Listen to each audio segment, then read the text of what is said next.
ভারতীয় দর্শনের দুটি পরম্পরা ছিল, একটি হচ্ছে গিয়ে আস্তিক পরম্পরা আর একটি হচ্ছে গিয়ে নাস্তিক পরম্পরা। আমার মনে হয় আমরা ভগবান বুদ্ধ বলি, বুদ্ধ কোনোদিন নিজেকে কিন্তু ভগবান বলতে চাননি, আমরা তাকে ভগবান বানি। বুদ্ধ ধর্ম পরবর্তীকালে অনেক ভাগ হয়ে যায়, হিনযান, মহাযান, বজ্রযান, নাথ ধর্ম, নানাবিধ। বাস্তবটাকে স্বীকার করে নিয়েছিলেন যে জন্ম যখন হয়েছে তখন আমার কাছে দুঃখ থাকবে, জড়া থাকবে, ব্যাধি থাকবে, মৃত্যুও থাকবে, কিন্তু দুঃখ থেকে মুক্তি পাবো কি করে?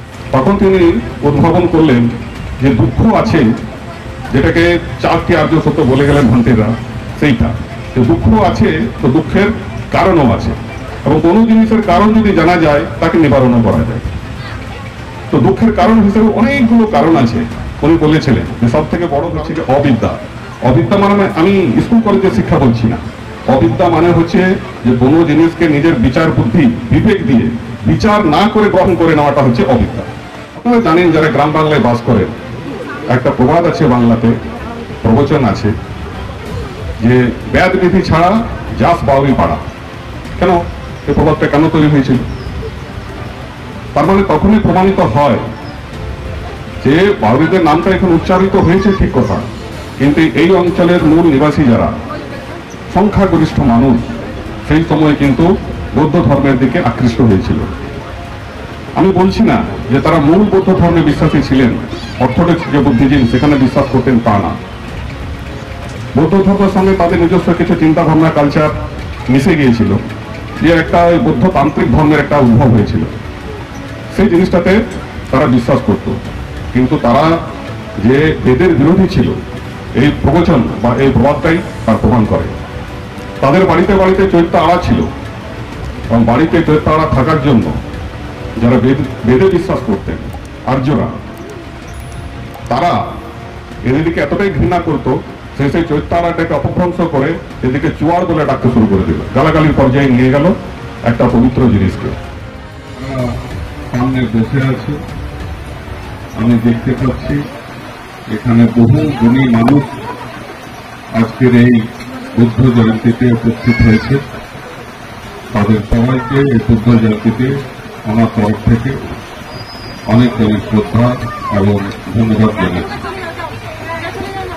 এবং অনেক কচি কাঁচা অল্প বয়সী ছেলে মেয়ে, তাদেরকে আমার ভালোবাসা জানাচ্ছি আজকের এই পুণ্যতিথিতে। আমি বিগত কয়েক বছর ধরেই এখানে এই বুদ্ধ জয়ন্তীতে আসি, ওরা আমাকে আমন্ত্রণ জানায়, আমি চেষ্টা করি এখানে, এবং সেইভাবে এবারও এসেছি এবং অনেক সকালে এসেছি। আমি আসি এই কারণে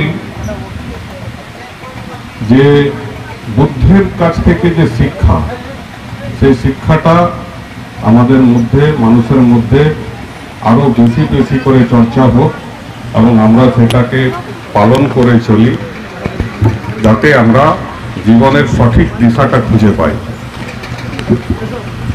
ভারতীয় দর্শনের দুটি পরম্পরা ছিল, একটি হচ্ছে গিয়ে আস্তিক পরম্পরা আর একটি হচ্ছে গিয়ে নাস্তিক পরম্পরা।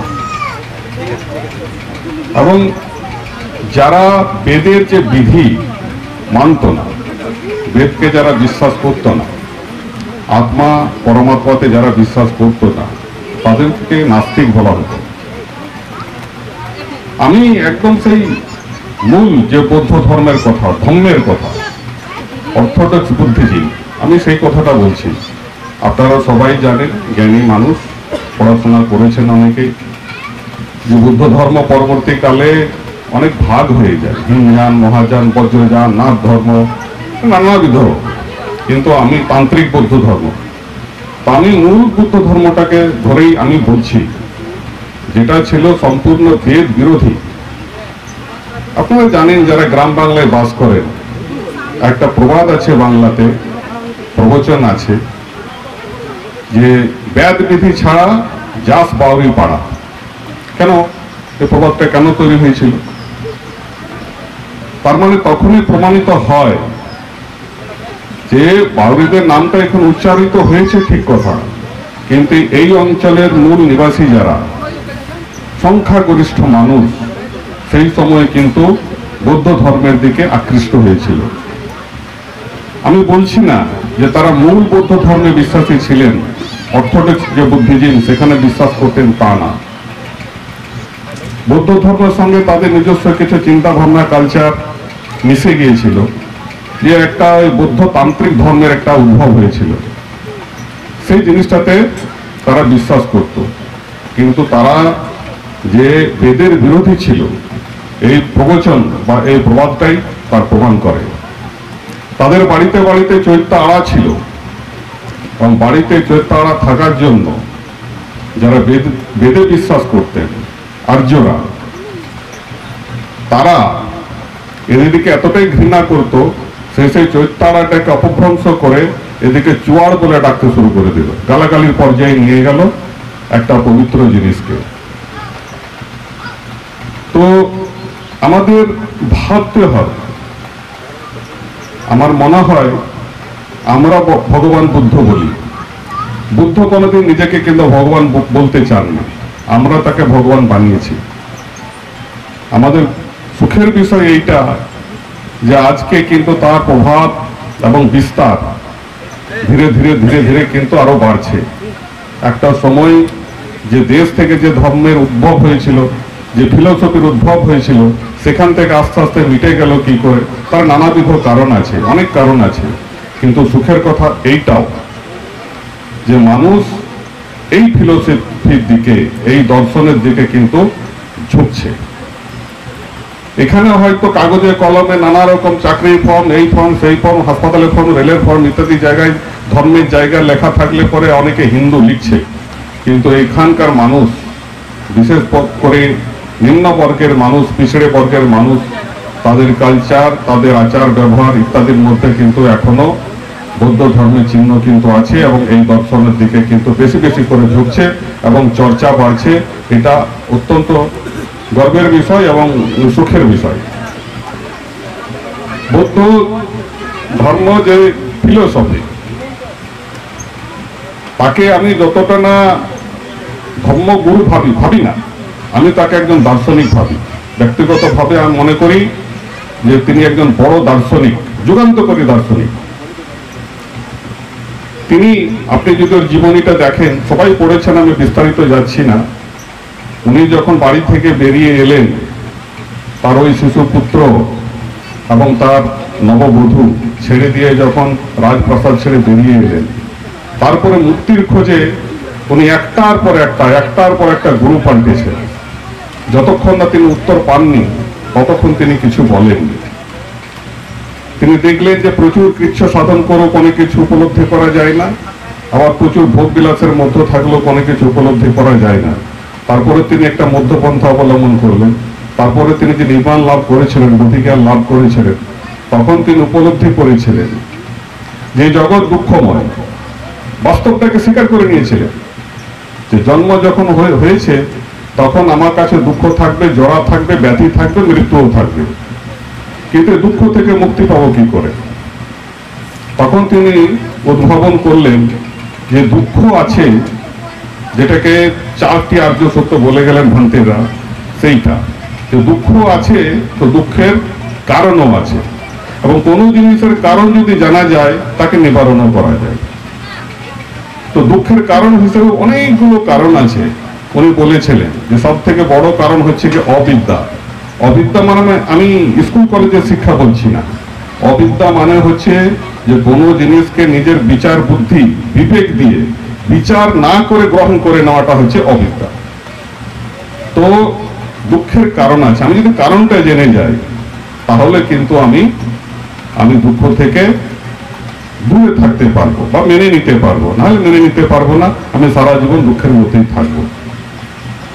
বুদ্ধকে যেটা সব থেকে আমার মনে হয় স্ট্রাইক করেছিল, তাকে মনে হয়েছিল যে হিংসা, যে কোনো মানুষের প্রতি মানুষের হিংসা, মানুষের প্রতি মানুষের শোষণ, আমাদের এই জীবজগতের অন্যান্য প্রাণীর প্রতি যে শোষণ অত্যাচার, এ সবটাই তাকে প্রভাবিত করেছিল।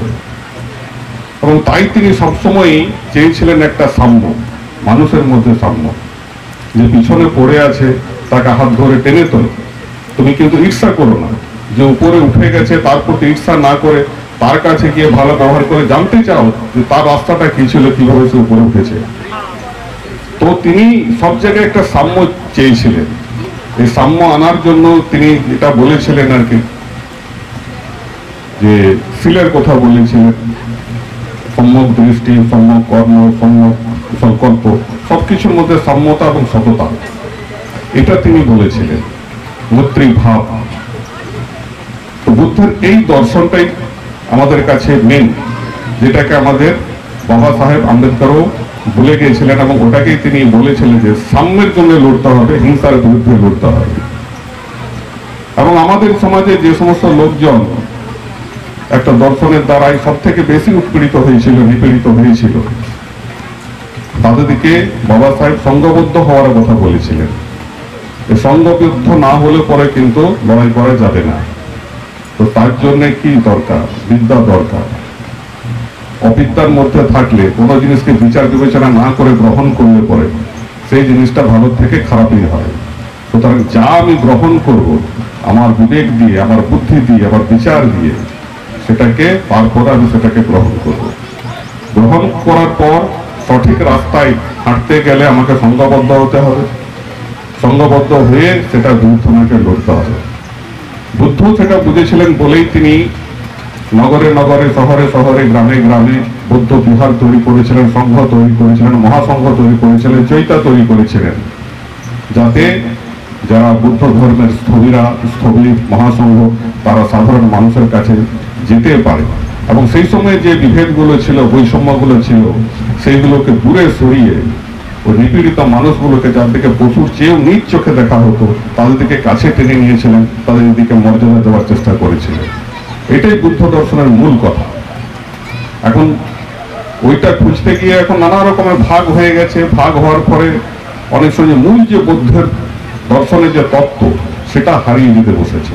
আমাদের সেই মূল বুদ্ধের যে তত্ত্ব সেটাকেই আঁকড়ে ধরে থাকতে হবে, এবং এই বুদ্ধের প্রচার এবং প্রসার, আমাদের এই দর্শনের প্রচার এবং প্রসারের জন্য সচেষ্ট থাকতে হবে। আমাদের শিক্ষিত হতে হবে, আমাদের সংঘবদ্ধ হতে হবে, আমাদের লড়াই করতে হবে। চক্রান্তকারীরা তো আমাদেরকে ভাগ করে দিয়েছিল। আমাদেরকে যারা আছেন, যারা শুধু পিছড়ে বর্গ, ক্ষুদ্র শ্রেণী তা নয়, তাদেরকে কয়েক হাজার জাতিতে বিভক্ত করে দিয়েছিলেন। বাবা সাহেব এই কৌশলটাকে, এই ঘৃণ্য চক্রান্তটাকে ধরতে পেরেছিলেন। তিনি সবাইকে একসঙ্গে নিয়ে একটা রূপ দিতে চেয়েছিলেন। সেই রূপ দিয়ে এদিকে একটা ক্যাটাগরি করে দিলেন ইংরেজদের সময়, schedule caste category, OBC category. কিন্তু দুর্ভাগ্যের বিষয় যে এখনো তাদের চক্রান্তের মধ্যে, এখনো সেই জালের মধ্যে আমরা পড়ে আছি, সেই পাঁকের মধ্যে আমরা পড়ে আছি। সেই জাতিবাদী সংগঠনগুলো, জাতপাতের মধ্যে বিভেদ আমরা এখনো তাড়াতে পারিনি। আমরা মনোবাদী করি, কিন্তু যারা পিছড়ে বর্গের মানুষ, যারা পিছিয়ে পড়া মানুষ, তারাও কি এই মানসিকতা নিয়ে চলেন? যে বাবা সাহেব যে রাস্তাটা দেখিয়ে দিয়ে গেছেন বুদ্ধকে অনুসরণ করে, যে যত পিছড়ে বর্গ আছে, যত মূল নিবাসী আছে, যত আমাদের এখানকার মানুষ আছে, অচ্যুত মানুষ আছে, ক্ষুদ্র মানুষ আছে, তাদের একটাই জাতি, তাদের একটাই ক্যাটাগরি, সেটা শিডিউল কাস্ট ক্যাটাগরি। যারা পিছড়ে বর্গ আছে তাদের একটাই ক্যাটাগরি, সেটা ওবিসি ক্যাটাগরি। ভাবি না, এখনো আমরা জাতে পাতে নানা রকম গজিয়ে ওঠা সংগঠন, যারা হচ্ছে গিয়ে যে ওই চক্রান্তের মধ্যে পা দিচ্ছে এবং বিভেদ এবং বিচ্ছিন্নতা নিয়ে এখনো বেঁচে আছে। এখানে না বুদ্ধের যে দর্শন, সাম্যের যে দর্শন, সেটাকে মানা হচ্ছে না বাবা সাহেব আম্বেদকরের শিক্ষিত হয়ে সংঘবদ্ধ হওয়ার কথাটাকে মানা হচ্ছে। এই জায়গাগুলোতে আমাদের সতর্ক থাকা প্রয়োজন। আমি আর বিশেষ কিছু বলছি না, অনেক বক্তা আছে, আমাকেও ফিরে যেতে হবে। ওই জন্য আমি খুব সকাল সকাল এসেছিলাম, অনেক কাজ ছেড়ে এসেছি আমি। আপনারা এত কষ্ট করে এখানে এসেছেন এবং আমার কথাগুলো এত মনোযোগ দিয়ে শুনছেন, সেজন্য আপনাদেরকে আমার তরফ থেকে আবার অনেক অনেক ধন্যবাদ। নমস্কার।